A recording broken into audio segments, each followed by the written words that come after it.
नमस्कार साथियों, triple P IAS के इस प्लेटफॉर्म पर आपका स्वागत है। आज हम पॉलिटी सेक्शन का जो हमारा लास्ट सेशन बचा हुआ था, इसके अंदर हमने मिसलेनियस जितने भी टॉपिक इससे रह गए थे, उन सबको कवर करने का प्रयास किया है। जिन लोगों ने हमारे पिछले जो लेक्चर पॉलिटी के कंडक्ट हुए हैं, उनको नहीं देखा है, उनकी लिंक डिस्क्रिप्शन बॉक्स में प्रोवाइड करा दी गई है। आप वहाँ जाकर उन सेशन को देख सकते हैं। बहुत ही मोस्ट इंपोर्टेंट क्वेश्चन जिनके आने की प्रोबेबिलिटी बहुत ज़्यादा है एग्जाम के अंदर, हमने वो क्वेश्चन डिस्कस किए हैं।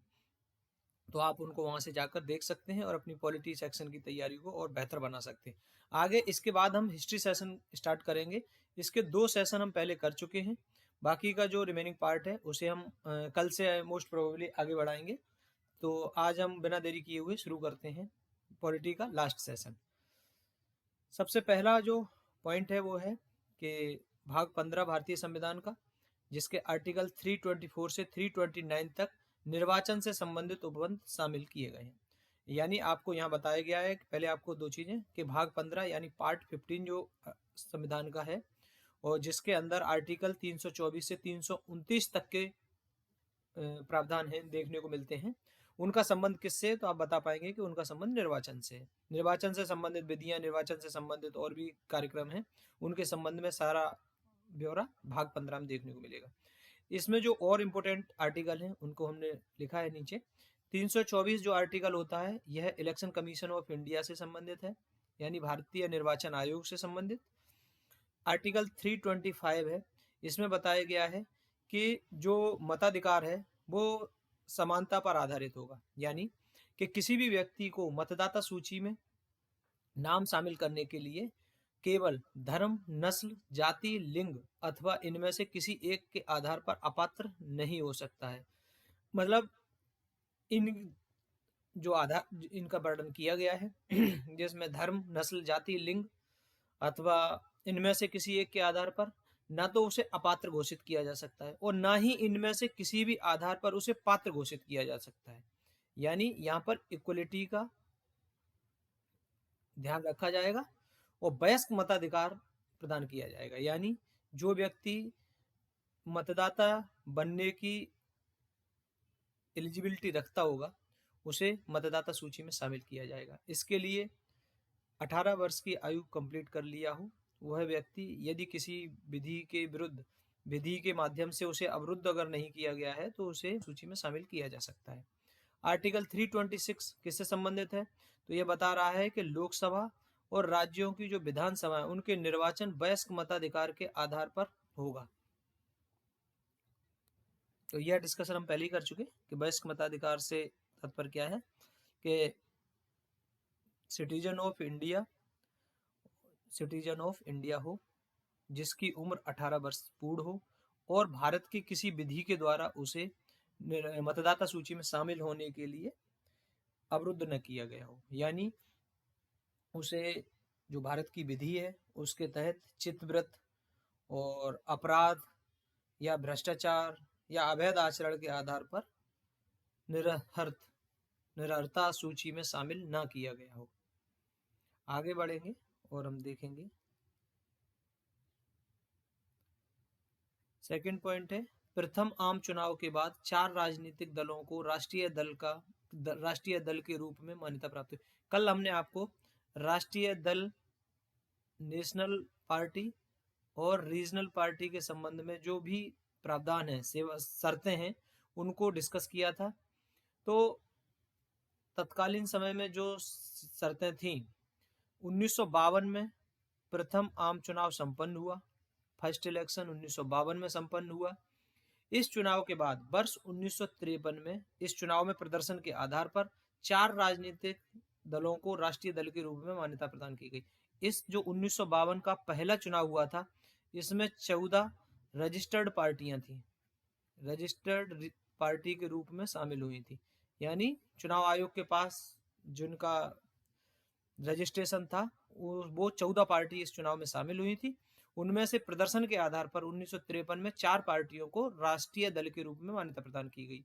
पूछा जा सकता है कौन सी पार्टियां थीं, तो पहली है भारतीय राष्ट्रीय कांग्रेस, दूसरी है PSP प्रजा सोशलिस्ट पार्टी, तीसरी है कम्युनिस्ट पार्टी ऑफ इंडिया और चौथी है ऑल इंडिया भारतीय जनसंघ, ऑल इंडिया भारतीय जनसंघ, इसी से निकल के बीजेपी का उदय हुआ है।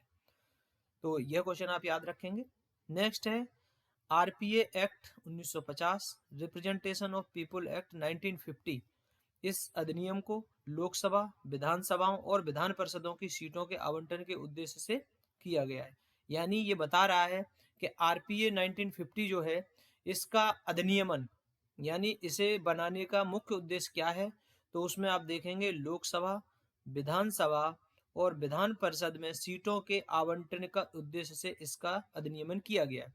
जैसा कि आप लोगों को जानकारी होगी, हम पिछले अपने लेक्चर्स में डिस्कस कर चुके हैं इस चीज को, कि संविधान, जो भारतीय संविधान है, इसमें मिनिमम और मैक्सिमम की तो संख्या निर्धारित है, मिनिमम और मैक्सिमम की संख्या तो निर्धारित है, एक्चुअल संख्या कितनी होगी, एक्चुअल नंबर कितने होंगे लोकसभा में, विधानसभा में और विधान परिषद में, यह संसद के ऊपर छोड़ दिया गया। यानी पार्लियामेंट इस चीज को मतलब निर्धारित करेगी, राष्ट्रपति के सहमति पर पार्लियामेंट इसका निर्धारण करेगी।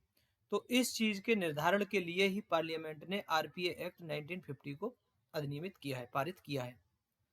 नेक्स्ट है आरपीए एक्ट 1951, जनप्रतिनिधित्व अधिनियम 1951। जैसे पिछला वाला है वो सीटों से संबंधित है, मुख्य फोकस उसका सीटों के निर्धारण से है, क्षेत्र निर्धारण से है।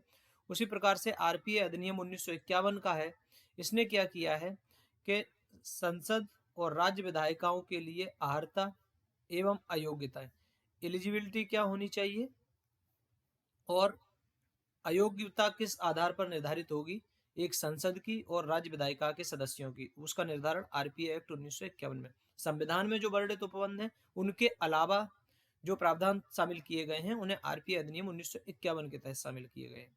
दूसरा, राजनीतिक दलों का नियमन, यानी जो पॉलिटिकल पार्टीज हैं उनका रजिस्ट्रेशन, उनको चुनाव चिन्ह का आवंटन, इस प्रकार के जो भी कार्य होंगे वो आरपीए एक्ट 1951 के तहत होंगे। चुनाव संबंधी विवाद, यानी इलेक्शन जब कंडक्ट हुआ है तब कोई भी ऐसा डिस्प्यूट अगर क्रिएट हो जाता है तो उसका निपटान आरपीए एक्ट 1951 के तहत किया जाएगा। भ्रष्ट आचरण एवं चुनावी अपराध, यह भी चर्चा में भी रहा।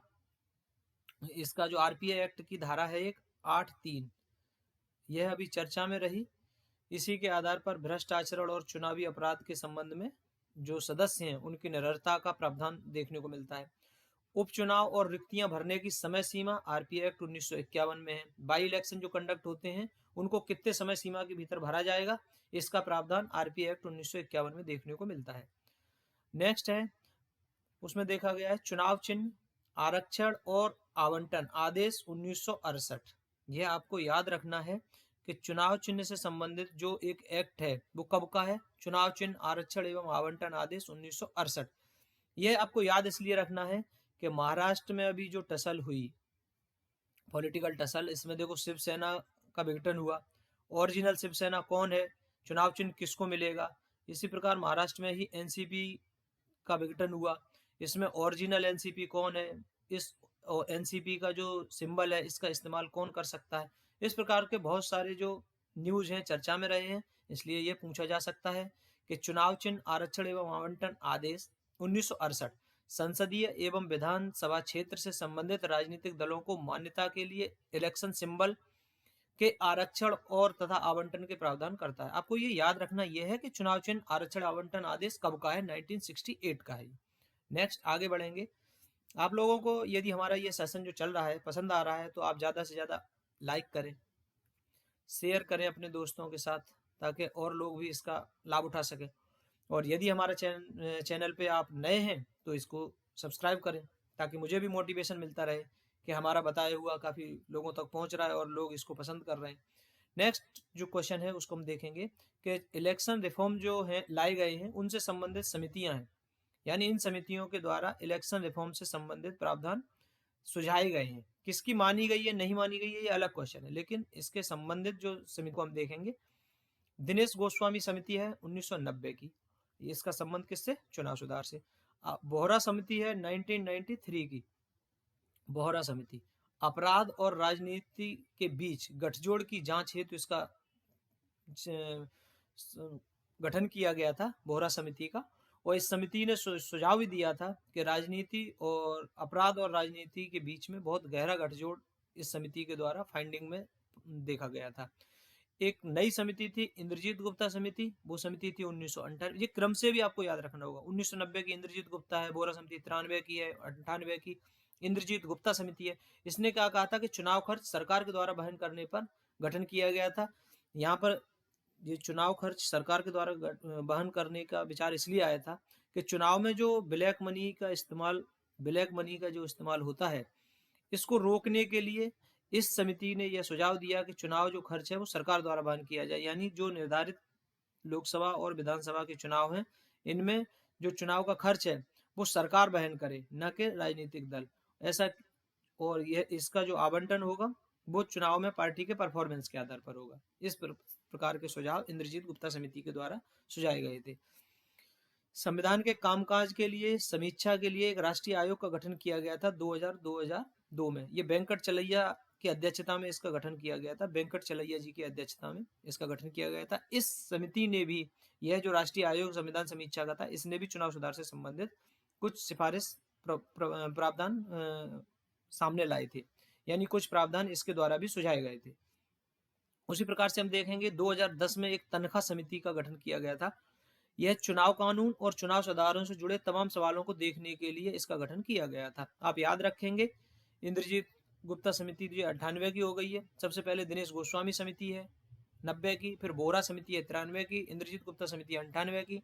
संविधान के कामकाज की समीक्षा के लिए एक राष्ट्रीय आयोग का गठन हुआ था 2002 में वेंकट चलैया जी की अध्यक्षता में। 2010 में तनख्वाह समिति का गठन किया गया था। नेक्स्ट पॉइंट हम देखेंगे कि 61वां संविधान संशोधन 1988, मत देने की आयु में कमी की गई थी। इस संशोधन से पूर्व जो पहले की व्यवस्था थी उसमें 21 वर्ष का कोई व्यक्ति, 21 वर्ष का जो भारतीय नागरिक है वो मत कर सकता था। इस सुधार के बाद जो आयु की गई वो 18 वर्ष कर दी गई और इसको 1989 में चुनाव में इसे लागू किया गया। तो इस प्रकार से आप देखेंगे तत्कालीन प्रधानमंत्री राजीव गांधी जी के कार्यकाल में यह कार्य संपन्न हुआ। 61वां संविधान संशोधन 1988 काय से संबंधित है, मत देने की आयु में कमी की गई थी, 21 से घटाकर 18।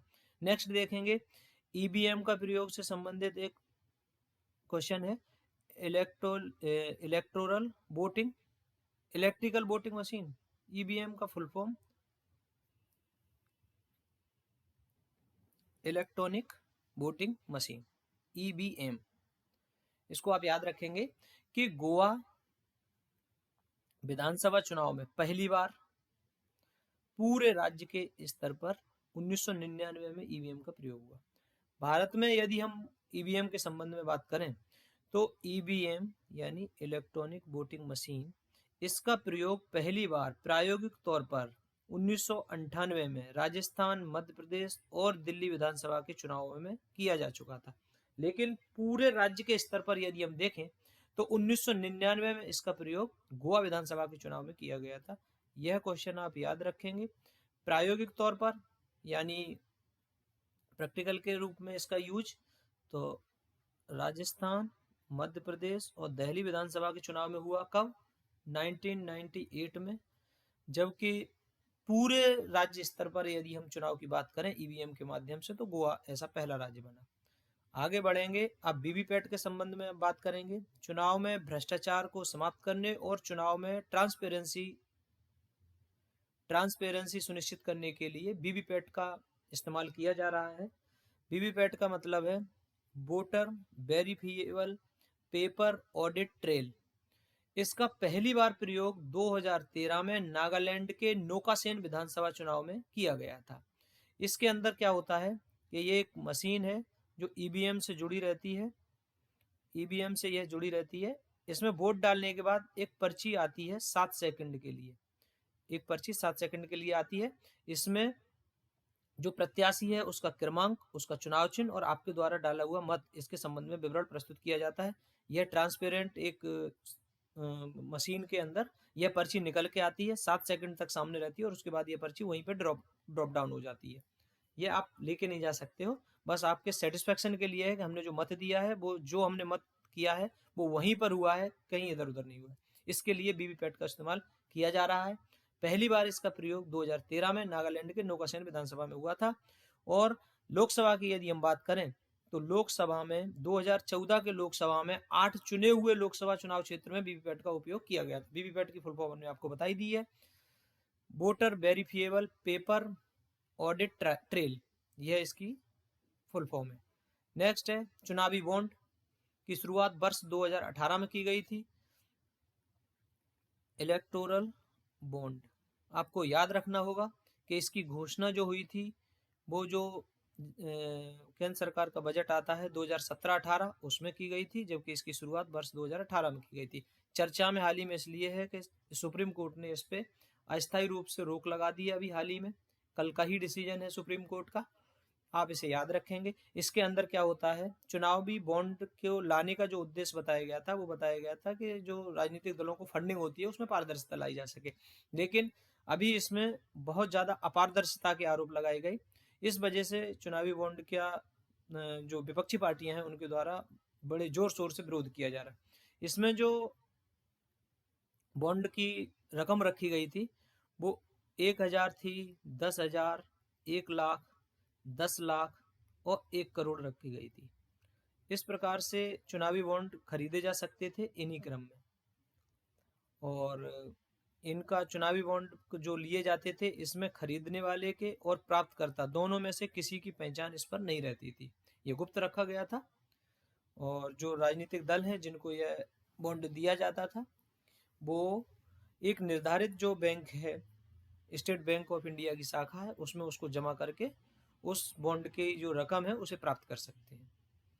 नेक्स्ट क्वेश्चन 52वां मिस्टेक है 52वां संविधान संशोधन अधिनियम 1985 किससे एंटी डिफेक्शन लॉ से संबंधित है। एंटी डिफेक्शन लॉ, इसमें क्या होता है कि जो संसद या विधानसभा, सांसद या विधानसभा, लोकसभा, राज्यसभा, विधानसभा के जो सदस्य हैं इन लोगों को जो इन एलिजिबल किया जाता है या ये कहें कि उन्हें सस्पेंड किया जाता है तो एंटी डिफेक्शन लॉ के आधार पर किया जा सकता है। इसमें प्रावधान किया गया है कि किस आधार पर, किस प्रकार से इन्हें किया जाएगा। तो पहला तो यह प्रावधान है इसमें कि किसी एक राजनीतिक, मान लो सपोज ए पार्टी है कोई, इससे कोई सदस्य का चयन हुआ है और उसने अपनी सहमति से, अपनी इच्छा से उस पार्टी को छोड़कर दूसरी पार्टी को यदि ज्वाइन कर लिया है तो उसको, सदस्य को अपनी सदस्यता त्यागनी पड़ेगी।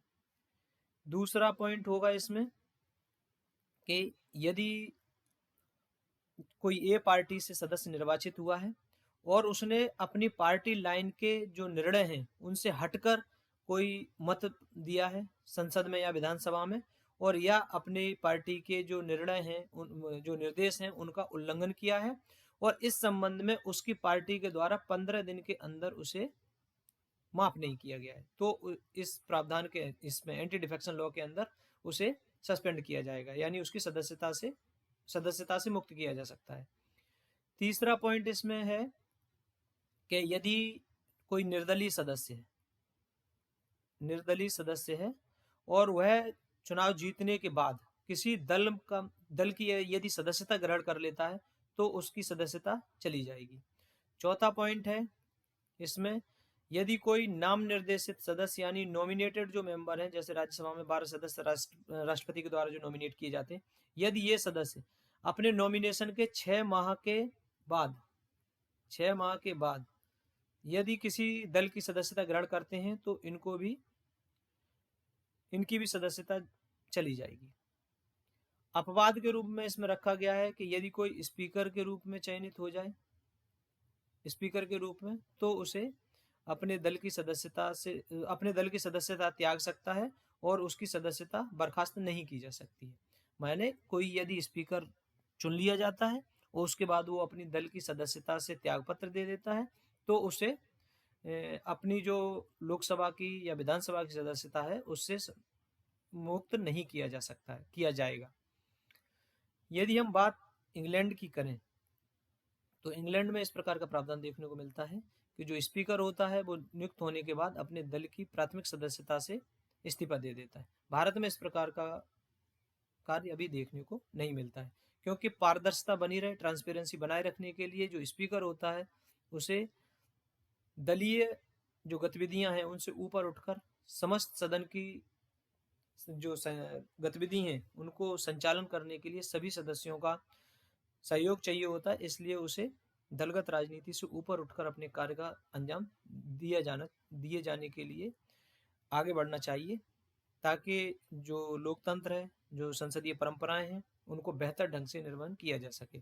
नेक्स्ट है क्योतो होलोहन मामला 1993, न्यायिक समीक्षा संभव है किसकी? एंटी डिफेक्शन लॉ के संबंध में एक प्रावधान है, इसके अंतर्गत जो भी कोई प्रोविजन आएगा या कोई भी विवाद आएगा तो उसका जो निर्धारण है उसकी एकमात्र एजेंसी है स्पीकर, यानी लोकसभा में स्पीकर और राज्यसभा विधानसभा में स्पीकर, राज्यसभा में सभापति। तो ये जो स्पीकर का निर्णय होता है, स्पीकर के निर्णय को मूल जो ये क्या नाम है एक्ट था 1985 का, इसमें बताया गया था कि जो स्पीकर के निर्णय हैं इनको न्यायालय में चुनौती नहीं दी जा सकती है। लेकिन क्योतो होलोहन मामला 1993 में सुप्रीम कोर्ट ने एक आदेश पारित किया है और उसने कहा है कि इसके निर्णयों की जुडिशियल रिव्यू किया जा सकता है। तो आप इतना याद रखेंगे कि क्योतो होलोहन मामला किससे संबंधित है। नेक्स्ट क्वेश्चन है एनआईसी का गठन। एनआईसी क्या है? तो राष्ट्रीय एकता परिषद है, इसका गठन वर्ष 1961 में किया गया था और इसकी पहली बैठक 1962 जून में संपन्न हुई थी। इसका कार्य है भारत में जो राज्य और क्षेत्र हैं, राज्य और संघ है, इसके बीच में एकता बनाई जा सके, क्षेत्रीय एकता को बढ़ावा दिया जा सके, इसके संबंध में इसका गठन किया गया था इस उद्देश्य से। तो आप इसे याद रखेंगे। नेक्स्ट क्वेश्चन है एनएफसीएच, इसकी स्थापना वर्ष 1992 में की गई है। सांप्रदायिक सौहार्द के लिए राष्ट्रीय foundation, national foundation for communal harmony, इसकी स्थापना 1992 में की गई थी। देश में जो विविधता भरा देश है इसमें कम्युनल हार्मनी बनी रहे, इसके उद्देश्य से एक फाउंडेशन के रूप में इसका गठन, स्वायत्त निकाय है ये, गृह मंत्रालय के अधीन है, इसका गठन 1992 में किया गया था। नेक्स्ट है विदेश नीति से संबंधित एक सिद्धांत बहुत चर्चा में रहता है, गुजराल सिद्धांत। इसका प्रतिपादन वर्ष 1996 में जो एच.डी. देवेगौड़ा की सरकार थी उसमें विदेश मंत्री रहे थे आई.के. गुजराल, जो बाद में प्रधानमंत्री के रूप में भी कार्य किए हैं, इनके द्वारा इसका लाया गया था। गुजराल सिद्धांत क्या है कि जो पड़ोसी देश हैं हमारे, जो भारत के पड़ोसी देश हैं, भूटान, नेपाल, बांग्लादेश, श्रीलंका, इनके लिए एक तरफा सहायता, एक तरफा सपोर्ट का यह सिद्धांत है। इसके माध्यम से मूल जो प्रावधान किया गया है वो यह है कि हम अपने पड़ोसियों की सहायता करेंगे बिना किसी उम्मीद के, यानी हम उनसे कुछ प्राप्त करने की उम्मीद नहीं रखेंगे, एक तरफा एक बिग ब्रदर की भूमिका निभाएंगे और उनकी एक तरफा सपोर्ट करेंगे। यह प्रावधान विदेश मंत्री आई.के. गुजराल के द्वारा लाया गया था, गुजराल सिद्धांत के रूप में इसका जाना जाता है। 1996 में लाया गया था, आप याद रखेंगे। वर्ष 2003 में भारत ने अपनी परमाणु सिद्धांत स्वीकार किया है। इसके अंतर्गत नो फर्स्ट यूज पॉलिसी को अपनाया गया। इसी के अंतर्गत बताया गया है कि जो परमाणु शक्ति संपन्न देश नहीं है, परमाणु शक्ति संपन्न नहीं है, उनके विरुद्ध एटॉमिक जो बॉम्ब है इनका इस्तेमाल हम नहीं करेंगे। दूसरा, यदि हमारे ऊपर किसी प्रकार की परमाणु हमला होता है तो हम उसका मुंह तोड़ जवाब देंगे। इस प्रकार के प्रावधान हमने अपनी परमाणु सिद्धांत में स्वीकार किए हैं। और इसमें डिटरेंस के लिए हमने एटॉमिक बम का निर्माण किया है, इस बात को स्वीकार किया गया है। अब नेक्स्ट क्वेश्चन है, इसमें वरीयता अनुक्रम दिया गया है, यानी किसकी रैंकिंग सबसे पहले होती है भारत में पदानुक्रम में, उसके संबंध में अनुक्रम दिया है। तो राष्ट्रपति सबसे पहले नंबर पर आते हैं, उसके बाद आपके आते हैं उपराष्ट्रपति जी, उसके बाद आते हैं प्रधानमंत्री। तो आप इन तीन को याद रखेंगे, राष्ट्रपति, उपराष्ट्रपति, प्रधानमंत्री। उसके बाद आते हैं राज्यों के राज्यपाल अपने अपने राज्यों के अंदर, फिर आते हैं भूतपूर्व राष्ट्रपति, फिर आते हैं उप प्रधानमंत्री, फिर आते हैं मुख्य न्यायाधीश और लोकसभा अध्यक्ष। ये देखो 6 नंबर पर एक ही रैंकिंग में दिए गए हैं मुख्य न्यायाधीश और लोकसभा अध्यक्ष। 7 नंबर की रैंकिंग में दिए गए हैं केंद्रीय मंत्रिमंडल के मंत्री, राज्यों के मुख्यमंत्री अपने अपने राज्यों में, और उपाध्यक्ष नीति आयोग, भूतपूर्व प्रधानमंत्री, राज्यसभा और लोकसभा में विपक्ष के नेता। ये 7 नंबर में है, इक्वल नंबर का इनका हायरार्की में आते हैं। तो आप इसको भी याद रखेंगे के केंद्रीय मंत्रिमंडल के मंत्री हों, राज्यों के मुख्यमंत्री अपने अपने राज्यों में हों, भूतपूर्व प्रधानमंत्री, राज्यसभा लोकसभा के विपक्ष के नेता, इन सबों का अनुक्रम जो है वो एक ही है। भारत रत्न से सम्मानित व्यक्ति जो होते हैं वो 7A में आते हैं। आप देख सकते हो कि भारत रत्न से सम्मानित व्यक्ति का जो सम्मान है वो कितना ऊपर है। नेक्स्ट देखेंगे, ये कुछ आयोग हैं, उनके प्रथम अध्यक्ष के यहाँ पे विवरण दिया गया है। राष्ट्रीय मानवाधिकार आयोग पहले अध्यक्ष इसके बने थे न्यायमूर्ति रंगनाथ मिश्र 1993 से 96। यहाँ पर आपको एक क्वेश्चन मिल रहा होगा कि राष्ट्रीय मानवाधिकार आयोग का गठन कब किया गया?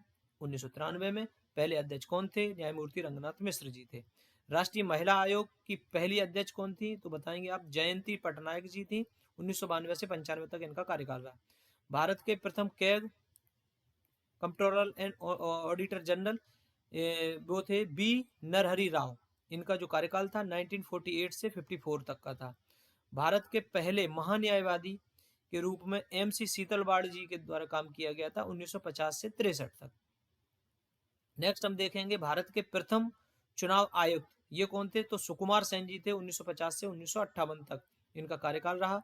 भारत के प्रथम लोकसभा अध्यक्ष कौन थे? तो इसमें रहे गणेश वासुदेव मावलंकर 1952 से 1956 तक इनका कार्यकाल रहा। इस प्रकार से हम देखते हैं कि हमने जो पॉलिटी का सेक्शन था उसका ऑलमोस्ट जितना मोस्ट प्रोबेबल क्वेश्चन हो सकते थे पॉलिटी सेक्शन के मोस्ट इंपोर्टेंट जो क्वेश्चन थे मोस्ट इंपोर्टेंट उनको हमने कवर कर लिया है, यानी फिनिश कर लिया है। अब हम आगे हिस्ट्री का सेशन स्टार्ट करेंगे। इसके 2 लेक्चर पहले हो चुके हैं। इसमें पॉलिटी में हमने कुल मिलाकर 11 सेशन कंडक्ट किए हैं। जिन लोगों ने भी पिछले लेक्चर्स नहीं देखे हैं, लिंक डिस्क्रिप्शन बॉक्स में प्रोवाइड करा दी गई, आप वहां जाकर उनको देख सकते हैं। आप लोगों को हमारा सेशन कैसा लग रहा है? यदि आप लोगों को पसंद आ रहा है तो आप ज़्यादा से ज़्यादा इसको लाइक करें, अपने दोस्तों के साथ शेयर करें, और यदि आप हमारे चैनल पर नए हैं तो हमारा चैनल सब्सक्राइब करें। और आप लोग ध्यानपूर्वक हमारे सेशन को सुन रहे हैं, और इसके लिए आपका बहुत बहुत धन्यवाद। आपका दिन शुभ हो। जय हिंद।